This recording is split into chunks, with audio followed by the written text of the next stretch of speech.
WLWT.com.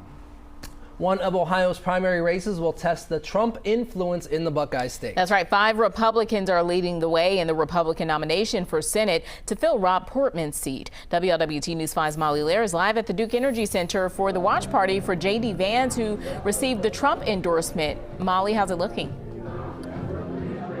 Doors opened at 7, Ashley, so people are just starting to trickle in, but J.D. Vance really emerged as the front runner in this crowded Republican primary, as you said, after he received that endorsement from former President Donald Trump. But now the question is whether that will get him over the finish line. We caught up with Vance this morning in Walnut Hills, where he cast his ballot with his family. He says he's feeling good, and they feel they're in a position to walk away with a win tonight. Vance has positioned himself as the America First candidate, campaigning on his promise to close the southern border and keep Ohio jobs at home. Now, in the past, he was a vocal critic of former President Trump, but gained his endorsement, with Trump saying he thinks Vance is most likely to get a win in November. But it all comes down to Ohio Republican voters, and they're split among a field of well-known candidates. Vance making a last-ditch appeal to voters in Mason last night and traveling around the state today as the hours wind down here on this election day. Vance saying this race may shape the future of the Republican Party. That party, of course, looking to retake control of the Senate in November and wanting to keep its grip on Rob Portman's seat.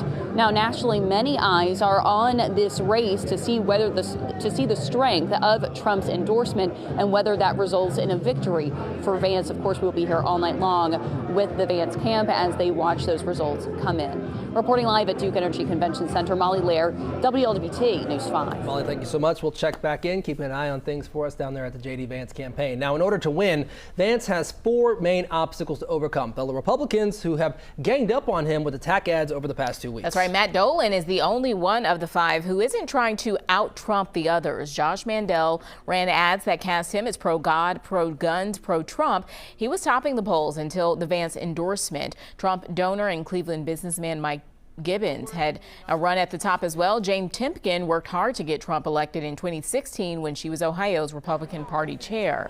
Now, 3 candidates are running on the Democratic side. Morgan Harper, Tracy Johnson, and Tim Ryan are battling for the nomination. Ryan has a solid lead in the polls there. Well, tonight we are also watching Ohio's race for governor. Yeah, 2 candidates are vying for the Democratic nomination, former Cincinnati Mayor John Cranley and former Dayton Mayor Nan Whaley. On the Republican side, Governor Mike DeWine has 3 challengers: Jim Renacci, Joe Blystone, and Ron Hood. NBC's Steve Kornacki has the latest polls on the GOP side.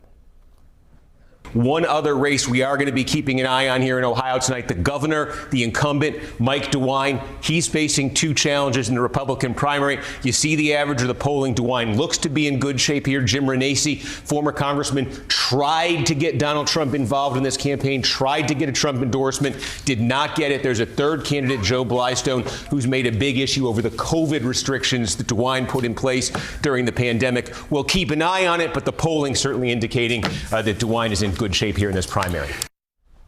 Well, on the Democratic side, 2 former mayors from Southwest Ohio running for the governor nod. Yeah, former Mayor John Cranley voted early this morning in Hyde Park. His main campaign themes were growing jobs and making education and infrastructure priorities. Cranley touted the forward progress of Cincinnati, saying he wants a similar comeback for the state.